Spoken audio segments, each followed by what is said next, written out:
Hi everyone, my name is Anvi, and today is another episode of the podcast Through Their Eyes. So, this is going to be a little bit of a different episode only because we don't really have a guest. So, it's just going to be me talking about a topic that I was like, wow, this is really interesting. So, it's going to be basically classical music and its death, but also its revival. So, let's talk about it.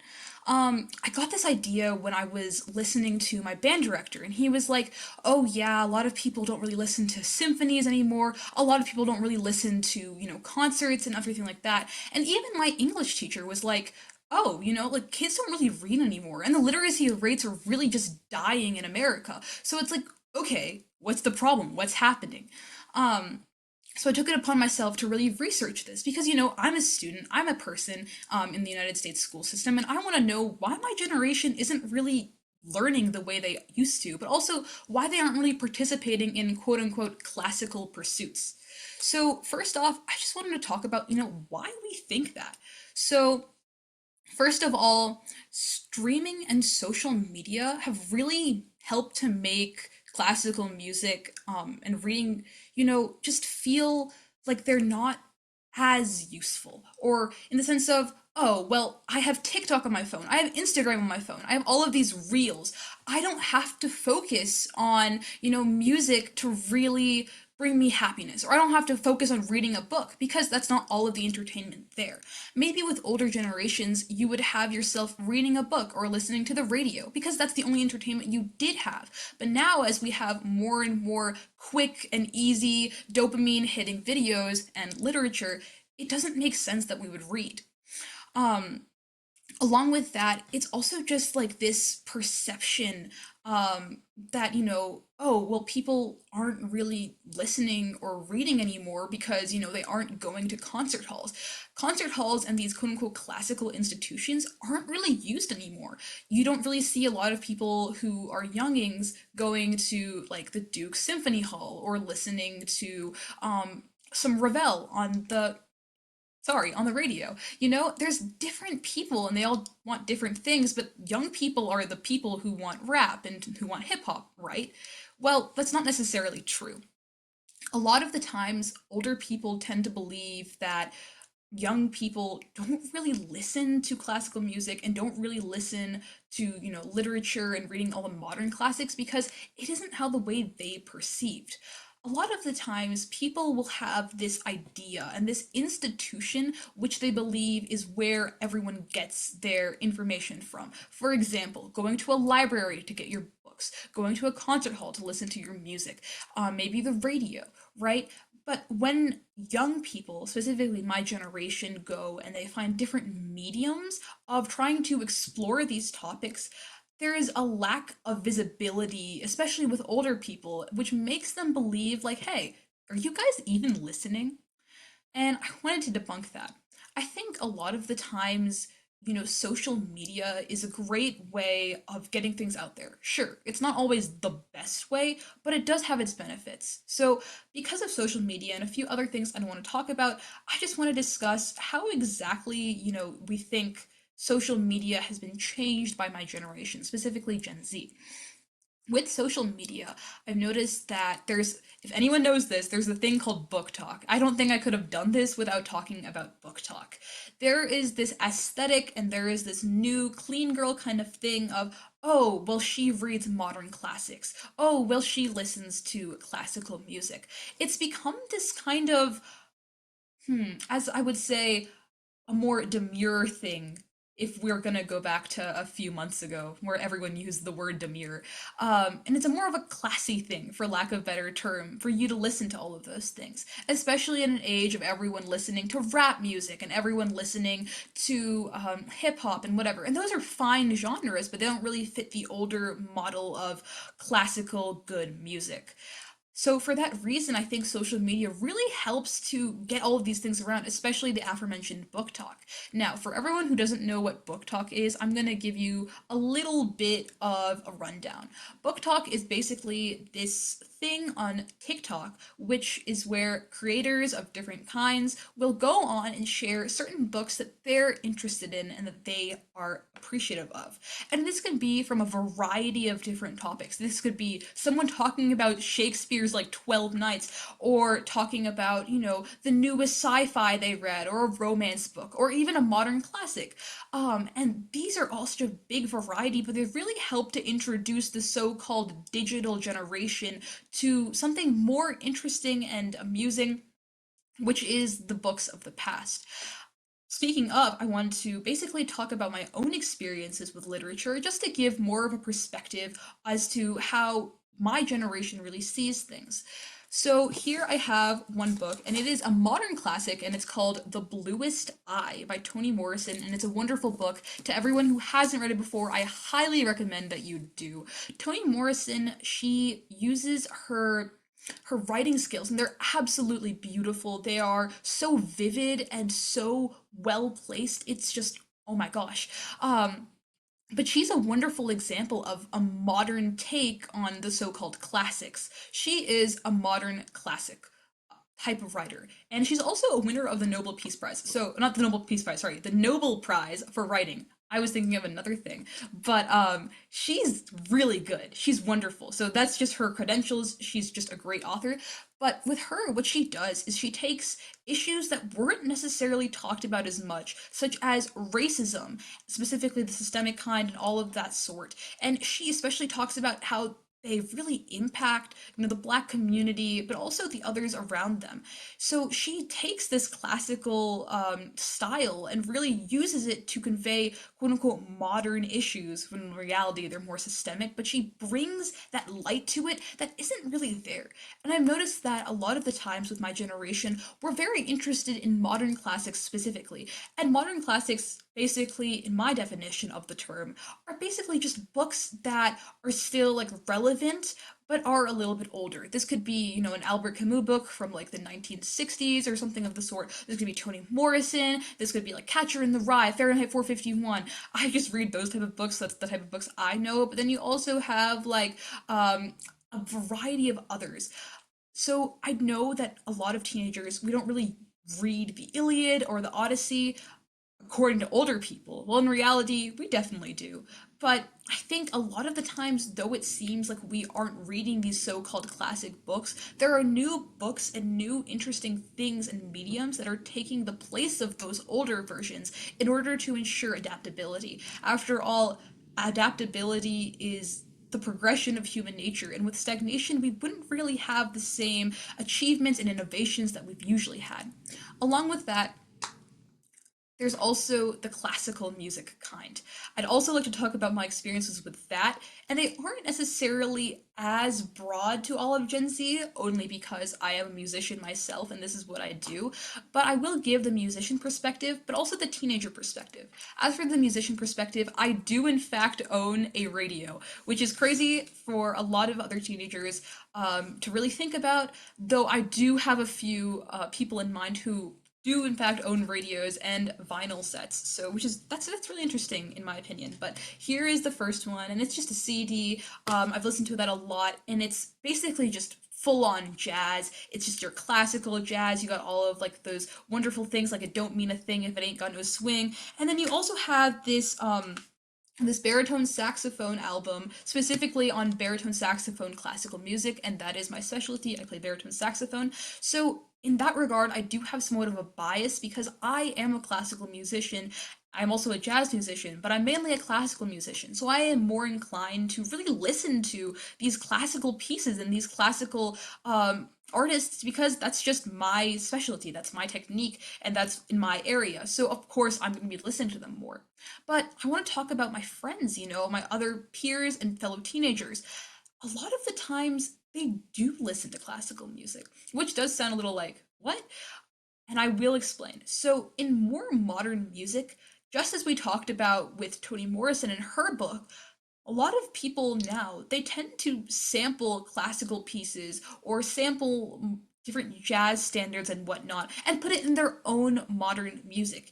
It's a different twist, it's a different thing that it's appealing to our generation, my generation specifically, but at the same time still keeps that beautiful and wonderful kind of vibe from that generation as well. So it's just this wonderful and compact blend of the two, which I feel like a lot of people don't really understand. And so, though you have the death of classical music and classical literature and classical pursuits overall, you also have the revival in a new modern twist and in a new modern way. I will say though that a lot of people may believe that, classical music isn't for them. And I know that's especially true for some of my peers who I have talked to. And I wanted to talk about that further. Classical pursuits tended to be, or at least historically speaking, for the elite. And this wasn't necessarily something limited to only, the West. Even in the East, there were practices where only the wealthy would teach their children how to sing and do the arts and to dance. Of course, now there's more accessibility, but back then it was seen as like, oh, well, only the wealthy could compose music, only the wealthy could write poetry, because the other people had to survive for themselves and had to make their own money. Now I feel like though there is this insane like democratization of music, especially with all the different forms you can access it in, there's still that kind of history tied to classical pursuits that do make a few people seem wary of it. Now, if we take music like rap or hip hop, which was aforementioned, there tends to be a different perspective with that compared to classical music. And talking to a few of my friends, I've really realized why that is. With rap music, as we talked about in our previous episode, which you guys should all check out, it was a wonderful episode with our guest Steven Spencer, and he is just absolutely phenomenal, so please go check that out. But rap music, as we discussed, is this art form that really came from the black community as a way to really express themselves when the media wouldn't. In places like Harlem, it was a way to get, the news out, to really broadcast the ideas that weren't being said. It was a broadcast, a social commentary on racial prejudice, on social standards, on just being a kid growing up in a rough environment. It had very humble and really difficult roots, if I could even say that. However, with classical music, it was very different because it was seen as the upper class, the very opposite of those kids singing rap in Harlem. It was for the aristocrats sitting in their big mansions in the Biltmore estate. It was for people who had that luxury to really be just completely unbothered and just listen to all of the music. It was a place for you to just go and be completely free of any labor, of any work, of any hardship, and just sit in a concert hall and listen to this woman sing opera. So I think with that regard, a lot of people dislike classical music because they associate it with being for the rich, for the snooty, for the snobby, and they gravitate more towards rap because it seems more for the people. It's more authentic to them, and classical music doesn't have that authenticity. However, I do want to go back and really talk about, how that really isn't the case. One of my favorite composers, his name is Joseph Maurice Ravel, and he's a wonderful composer. He fought in World War II, he had a lot of PTSD and oppression, and he's a French impressionist, though some may argue he's not. It's widely accepted that he is. But with Ravel, his music at the very least was haunting, and it was so beautiful in the sense of, well, it was Impressionism.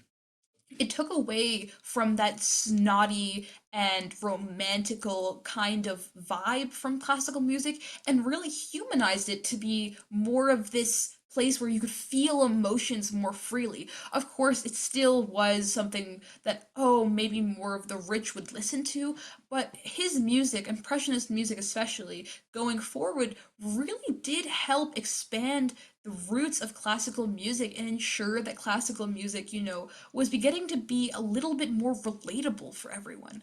I know, especially listening to Ravel, specifically his piece Mirrors, was just a beautiful experience for me because I was able to really relate to each and every movement of the piece. His first two movements are a little bit more moody, a little bit more sad. It really brings into that depression. One of his songs, movements in the piece, it's very like sad. It's called Sad Birds. And it really feels that way, especially when you're listening to it. However, you go at the end of the piece and then you see movement four, and movement four is like you're having a whole party. So there's just such a variety and difference within the entire piece that really just makes you feel like a different way each movement you listen to, especially with the last and final movement of the piece being about the bell chimes in the valley. It's a very calming thing after the entire journey you've gone upon. So I think as classical music starts to gain more of a story and reaches different audiences, it definitely is something that's a little bit more, oh, I want to listen to this more. And I've definitely introduced a few of my friends, to Ravel, and then to these classical artists that I just believe have really helped to expand upon this perspective of classical music. And they've had mixed opinions. Some like it, some still want to stick to what they've known before, and that's okay. It's going to be a slow integration, but overall, Gen Z has really helped to, expand upon the classics, especially classical music and classical literature, but also ensure, it's still there and it's still sustainable. But even if you look at like classical music or even classical literature, you'll see there's different movements, there's different situations going on within each topic because music and art in general is just never going to be stagnant. It's going to be adaptable just like humans are. And on that topic, I also wanted to talk about Albert Camus, who was aforementioned as well. And he is a very interesting guy. I will say his story because that's one that I noticed when I was reading his book, The Stranger. Um, but even some people, they might consider him to be less of a modern classic and more just, oh, he's a nice author, but I wouldn't consider him a modern classic. Regardless, though, even though his writing may not appeal to a few people now, some may say it does, some may say it doesn't. There are certain themes within writing, and I'm going to use his as an example, that still relate to us today, and Gen Z still has picked up on that. For example, during the COVID-19 outbreaks, there is this one book and it's called The Plague. It's in there somewhere in my book stack, but it was very relevant to the COVID-19 pandemic, and it really gained a perspective for a lot of people to just be like, oh, like this guy writing about the plague, writing about his experiences and da da da da, or his characters' experiences, I should say, helped, me get through this or helped relate me more with, the past. So even though, it feels like we're losing a lot of these things, or it feels like these like classics aren't relevant anymore, that's hardly the case. And they do feel relevant because, they are relevant at times. Of course, that's not to say that everything is relevant, but there is some sense of relevancy within different pieces and different works. Um, but yeah, overall, that's just my perspective of, classics and how Gen Z has helped to take them from their original form and create them into something new, more accessible, and more interesting for a variety of different people to really comprehend, to understand, and just, feel overall. But I think this entire issue has kind of become another issue that I want to talk about as well.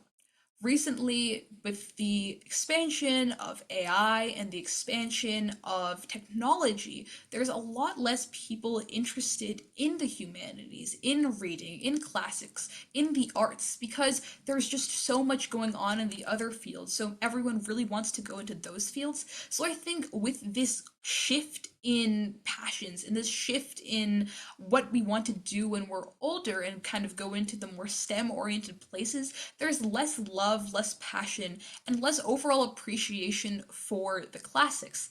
Um, I know, especially as someone who does want to go into the classics, who does really want to, go into law and make a difference in the world, but I still do want to go into marine sciences, of course. So I do have the two perspectives. There are less people who I know that read books for fun, not even classical books, but just for fun in general. Along with that, the reading and literacy rates in schools have definitely been decreasing, and there's just because so much of a lack of interest within reading. So even though Generation Z has been reforming books, reforming music, reforming these classical pursuits to be more accessible to itself, at the same time, there is still this fight to ensure that we as a generation are pursuing these pursuits in a way that really benefits us, especially because there's just a decrease overall in, how many of us want to read, how many of us want to do art. I do know that some may argue, oh, well, we're a more open generation, so there's more people going into those things. And I think it really depends on where you are, because in some places there could be a lot of people who are like, I want to go into the arts, I really want to, go into the humanities, but there are other places where everyone's just like, no, we're going to do it by the book. I also think that the country type that we have here in the United States, like we're a developed country. So for that, I think, it's a lot easier to say, I'm going to go into the humanities. I'm going to listen to the classics. I'm going to reimagine all of these things because we have the resources to do so. However, in other areas like developing nations, it's much harder to say those things. So to say that, oh, well, Generation Z doesn't really read that much, they don't listen to classics that much. Well, it might just be because they don't have access to those things, regardless of, maybe social media can only do so much, so they can't really delve into those really, like, oh, they can't delve into Shakespeare, the Iliad, etc., because they don't really have that. So these new reimaginations of the classics are the only things they really have.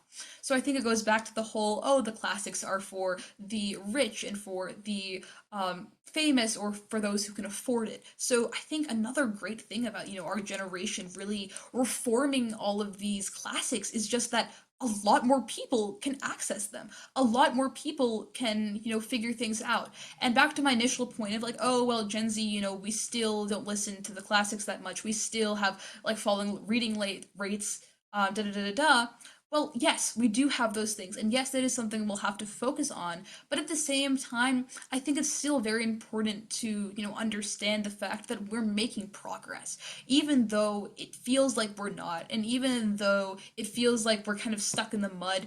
We are a generation that will lead the next generation to greatness and lead our past generation, to be proud of us. And so I think for that reason, we will be able to prevail from this. And I think, the literacy rates, and all of these things will be remedied as more people start implementing more reading time in schools. I know for my school in North Carolina, we have this state mandated thing where we have to have like reading time here and there, I think for the younger kids. So there are examples of ways that we're trying to, influence kids to go back to these classical pursuits. I know a lot of the times our teachers will be like, oh, listen to classical music while you study, it makes you smarter. I'm not sure what, how true that is. But I do know it has a benefit. So there's a push, and we are improving. So even though overall it may seem like we're not, and it may seem that, oh, the generation just like they're only reimagining things and they aren't going back to what it may be, that may be true, but that doesn't mean it's all of us. And even if it was all of us, we're still interpreting classical music. We're still interpreting new books. We're still interpreting all of this wonderful array of literature in our own ways.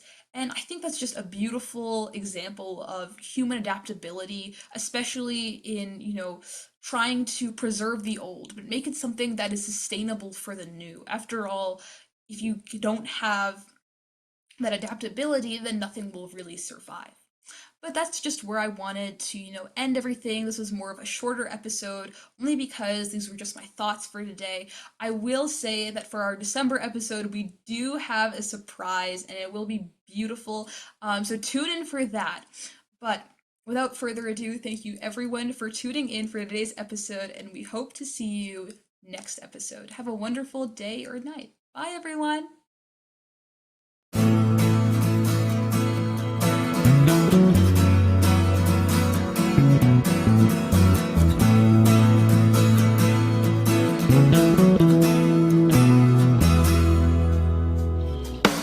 You are tuned to the Nissan Communications Network.